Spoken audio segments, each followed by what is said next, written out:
இப்ப இங்க ராஜஸ்தான்ல வின்டர் ஸ்டார்ட் ஆக போகுது போல. ஏன்னா 2, 3 நாளா தொடர்ந்து மழை பெஞ்சுட்டே இருந்துச்சு. இந்த மாதிரி சம்மர் டு வின்டர் வரும்போது, அதுக்கப்புறம் வின்டர் வந்து மறுபடியும் சம்மர் வரும்போது, இந்த மாதிரி தொடர்ந்து மழை பெஞ்சுட்டே இருக்கும். நம்ம அத வச்சே கண்டுபிடிச்சிடலாம். சரி மழை பெஞ்சுட்டே இருக்குது அப்படின்னு சொல்லிட்டு சிக்கன் தான் வாங்கிட்டு வர சொல்லியிருந்தேன். குக்டு மசாலாஸ் இருக்குல்ல, அது வந்து கொஞ்சம் நான் ஆர்டர் பண்ணியிருந்தேன். எப்படி இருக்குதுன்னு சொல்லி பார்க்கலாம் அப்படின்னு சொல்லிட்டு. ஏன்னா எங்களுக்கு இங்க நிறைய மசாலாஸ் வந்து கிடைக்காது. அதனால மந்த் ஸ்டார்டிங்ல பாத்தீங்கன்னா இந்த 199க்கு 3 பேக் அப்படியே ஆஃபர் கொடுப்பாங்கல்ல, அதான் வந்து நான் வாங்கியிருந்தேன். ஒன்னு பாத்தீங்கன்னா செட்டிநாடு மசாலா, பள்ளிப்பாளையம் மசாலா, அதுக்கப்புறமா மதுரை சுக்கா, இது வந்து 3 வாங்கியிருந்தேன். அதுக்கப்புறமா இன்னொன்னுல வந்து பள்ளிப்பாளையம் அண்ட் மதுரை சுக்கா வந்து அப்படியே தான் இருக்கு. செட்டிநாடு மசாலாக்கு மெட்ராஸ் 65 வந்து கொடுத்திருந்தாங்க. இந்த 2 காம்போ தான் நான் வாங்கியிருந்தேன். என்ன ரெசிபி பண்றதுன்னு சொல்லிட்டு ஒரே கன்ஃபியூஷனா இருந்துச்சு. நம்பி வந்து எந்த மசாலாவை செலக்ட் பண்ணணும் அதை வச்சு பண்ணிடலாம் அப்படின்னு சொல்லிட்டு பிளான் பண்ணிட்டு இருந்தோம்.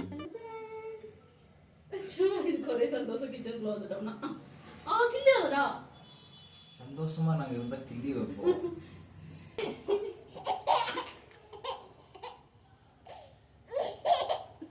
செட்டிநாடு மசாலா தொட்டிருக்கோம். மெட்ராஸ் 65 கிளி நடுங்க கிளி எடுத்துருச்சு.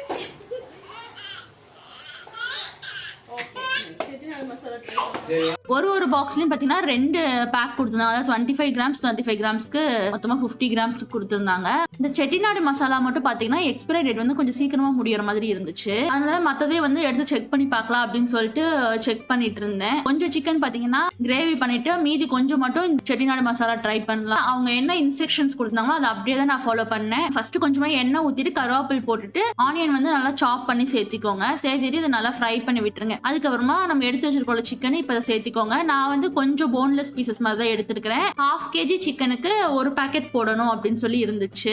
1 பேக்கெட் ஃபுல்லா போட்டுட்டு நல்லா வந்து இதை மிக்ஸ் பண்ணி விட்டுட்டேன். லைட்டா தண்ணி சேர்த்திட்டு இதை வந்து நல்லா மூடி வச்சிருங்க. வேற மசாலா ஐட்டம்ஸ்லாம் வந்து நீங்க எதுவுமே சேர்த்த வேண்டாம். ஆக்சுவலா நான் வந்து என்ன ஒரே ஒரு தப்பு பண்ணிட்டேன்னா கொஞ்சம் தேவைப்பட்டுச்சுன்னா உப்பு சேர்த்திக்கோங்க அந்த மாதிரி அவங்க போட்டிருந்தாங்க. நான் என்ன பண்ணேன்னா சரி கொஞ்சமா உப்பு சேர்த்திக்கலாம் அப்படின்னு சொல்லிட்டு நான் சேர்த்தினேன். ஆனா கொஞ்சம் உப்பு கறிக்கிற மாதிரி ஆயிடுச்சு லாஸ்டா. 2 விஷயம் தான் இதுல. ஒண்ணு வந்து நீங்க கிரேவி மாதிரி பண்ற மாதிரி இருந்துச்சுன்னா நீங்க உப்பு சேர்த்திக்கோ. இல்ல ஃப்ரையா பண்றீங்க அப்படின்னா உப்பு சேர்த்த வேண்டாம். அடுத்தது காரம் நல்லா காரசாரமா சாப்பிடுவீங்க அப்படின்னா மட்டும் அவங்க போட்டிருக்கிற மாதிரி 1/2 கிலோ சிக்கனுக்கு 1 பேக்கெட் ஃபுல்லா சேர்த்திருங்க. சப்போஸ் வந்து நீங்க கொஞ்சம் காரம் எல்லாம் கம்மியா சாப்பிடுவீங்க அப்படின்னா கொஞ்சம் கம்மி பண்ணி போட்டுக்கோங்க. அதாவது ஒரு 3/4 பாக்கெட் அந்த மாதிரி மட்டும் போட்டுக்கோங்க. நாங்க ஒரு பீஸ் எடுத்து ஆக்சுவலா டேஸ்ட் பண்ணி பார்த்தோம். செம்ம சூப்பரா வந்துருந்துச்சு. 199 வாங்கினீங்கனாலே உங்களுக்கு வந்து 6 பேக்கெட்ஸ் பக்கம் வருது இல்ல அப்படின்றப்ப உங்களுக்கு ஒரு 1 மந்த் வரைக்கும் அதை வச்சு ஈஸியா ஓட்டில. 1 மந்த்துக்கு 199 வந்து கொஞ்சம் கம்மி காசுன்னு தான் எனக்கு தோணுது. வெளியூர்ல இருக்கிறவங்களுக்கு வந்து அந்த அளவுக்கு இந்த மாதிரி மசாலாஸ் எல்லாம் கிடைக்காது அப்படின்றவங்க ஈஸியா ஆன்லைன்லயே ஆர்டர் போட்டு